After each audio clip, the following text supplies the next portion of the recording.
lama. Tapi yang support emang bener tuh.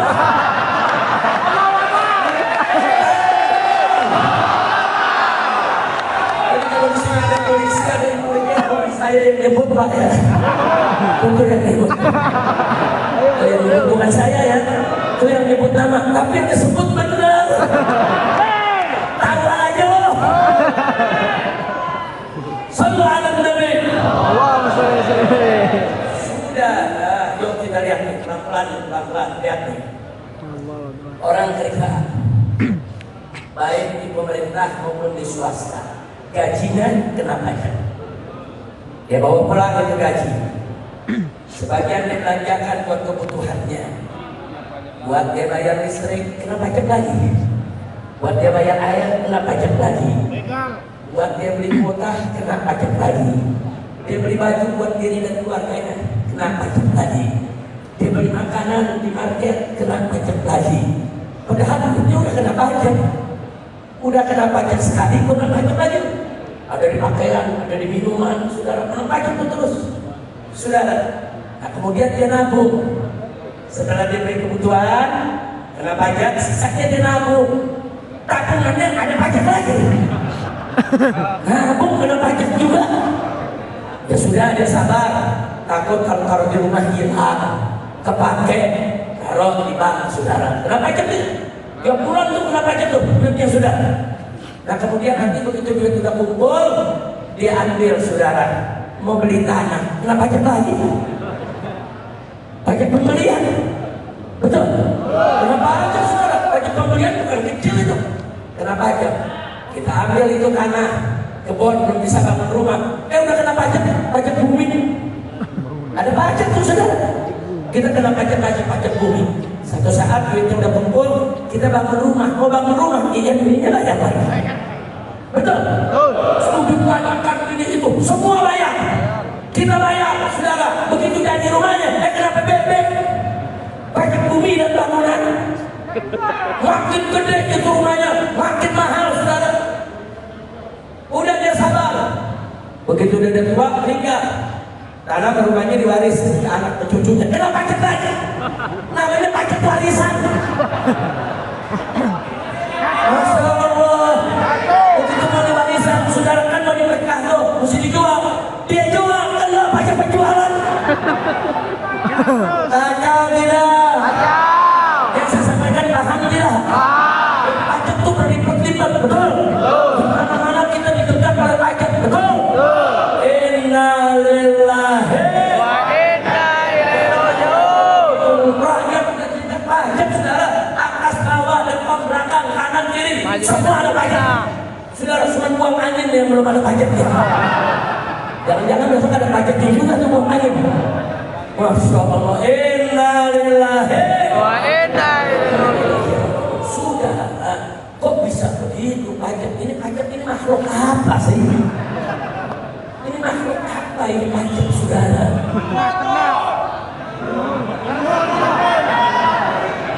Lanjut. Sallu ala Nabi. Nah, saya mau mundur dikit. Boleh? Dulu di zaman Pak Harto, saudara, Pak Harto membangun BUMN, Badan Usaha Milik Negara, saudara. Begitu juga di daerah-daerah dibangun BUMD, Badan Usaha Milik Negara. Itu dibangun di mana? Ada ratusan BUMN, saudara. BUMN yang mengurus perkebunan, BUMN yang mengurus kehutanan, BUMN yang mengurus pertambangan, BUMN yang mengurus penerbangan, BUMN yang mengurus asuransi, BUMN yang mengurus pendidikan, yang mengurus kesehatan, saudara semua. Kenapa Pak Harto di zamannya membangun BUMN begitu banyak, saudara? Sebab BUMN itu ditugaskan untuk kader.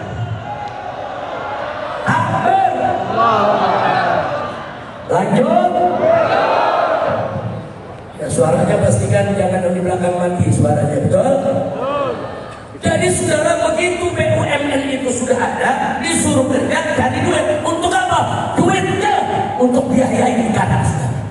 untuk bangun rumah sakit, untuk bangun sekolah, untuk bangun listrik di mana-mana, saudara. Nggak sampai di situ, untuk gaji pegawai-pegawai negeri, saudara, untuk gaji tentara, untuk gaji polisi. Makanya di zaman itu pajak rendah, saudara. Dulu di kampung-kampung nggak ada PBB, adanya IREDA, IBEDA. Saudara kecil bayarnya, saudara. Kenapa? Saudara, karena negara saat itu nggak butuh pajak dari rakyat. Karena dari pertambangan, dari perkebunan, saudara sudah melimpah, duit banyak. Kita pindah ke sekarang, saudara, kenapa jadi pajaknya tinggi? BUMN-nya pada bangkrut. Ratusan BUMN bangkrut, saudara. Begitu bangkrut, negara nggak punya duit, terus bagaimana nyari duit? Pajakin rakyat. Ini gara-gara BUMN-nya bangkrut. Nah, sekarang pertanyaannya, kenapa di zaman Pak Harto nggak bangkrut? Kenapa sekarang bangkrut? Ternyata, saudara, dalam 10 tahun terakhir kemarin ini, saudara, apa yang terjadi? Tim sukses, saudara, daripada presiden maupun wakil presiden dibagi-bagi menjadi komisaris BUMN, saudara. Bahasa diangkat jadi komisaris, saudara. Influencer diangkat jadi komisaris. Artis diangkat jadi komisaris, saudara. Bahkan pembina agama, pembina nabi, pembina ulama, rame-rame diganti komisaris, saudara. Luar biasa, langsung pada koruptor. Saya akan fitnah, saudara. Saya kasih contoh. Gubernur DKI Jakarta, saudara, kemarin ini, saudara. Begitu lakukan penodaan agama di penjara 2 tahun, keluar dari penjara diangkat menjadi komisaris utama Pertamina. Gajinya miliaran tiap bulan. Koruptor diangkat jadi komisaris, influencer diangkat jadi komisaris, buzzer diangkat jadi komisaris. Orang jalan tolong, saudara, disuruh mengelola daripada BUMN bangkrut. Betul? Betul? Dulu di zaman Pak Harto, orang yang menjadi komisaris ada fit dan proper test, diuji dulu, saudara, ada ujiannya, saudara. Sekarang enggak, saudara, kacau balau ini tidak punya negeri, saudara. Pembina ulama, saudara, pemuda agama diangkat, sekarang masing-masing jadi komisaris dengan gaji ratusan juta, miliaran. Ini apa? Ini ngurus negara, nggak boleh, saudara. Negara diurus seperti itu, gara-gara diurus seperti itu, hancur ini negeri. Dan Nabi sudah kasih kabar kita, saudara. Apa kata Nabi dalam hadisnya, saudara? Nabi mengatakan tidak bersidang amru ila ghairi ahli kata tersah. Kalau suatu urusan sudah diserahkan, saudara, kepada yang bukan ahlinya, bukan pakarnya, bukan kemampuannya, saudara, anda tersah, maka tunggulah kehancuran. Sama ada Nabi. Jadi hancur gara-gara banyak korupsi, saudara. Ini tidak begitu udah bangkrut, hancur. Dari mana dari duitnya, saudara? Dari rakyat. Dipajakin semua, makanan dipajakin, minuman dipajakin, pakaian dipajakin, saudara. Innalillahi wa inna ilaihi raji'un. Anda tahu? Itu salah seorang mantan pimpinan KPK, saudara. Itu Abraham Samad. Apa dia bilang, saudara?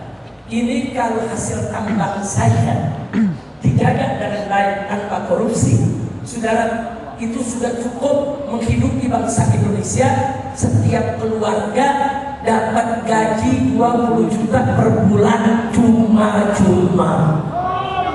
Saking apa? Saking kayanya kita punya negeri. Itu baru urusan tambang, belum urusan yang lain, sudah.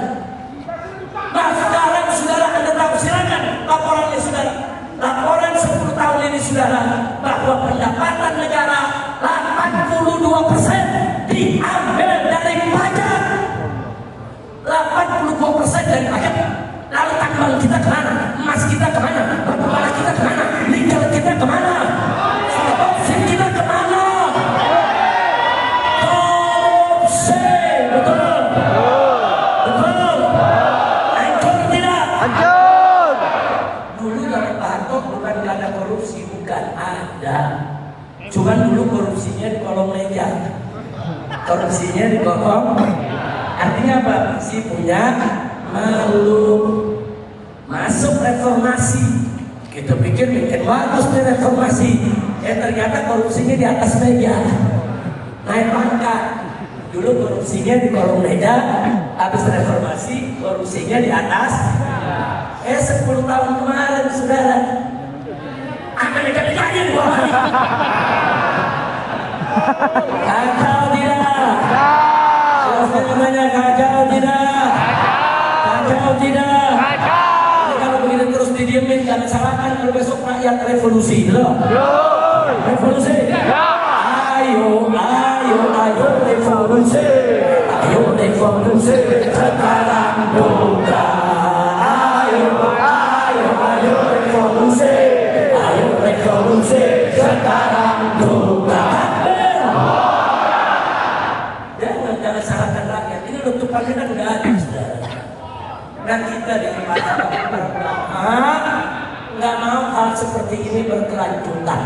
Kita pengen negara kita segera diperbaiki, betul? Betul. Betul. Betul. Kemarin saya sudah teriak-teriak ke Bapak Presiden. Pak Presiden, itu orang-orang yang masih jadi geng Solo. Udah tahu kan? Tahu. Singkirkan.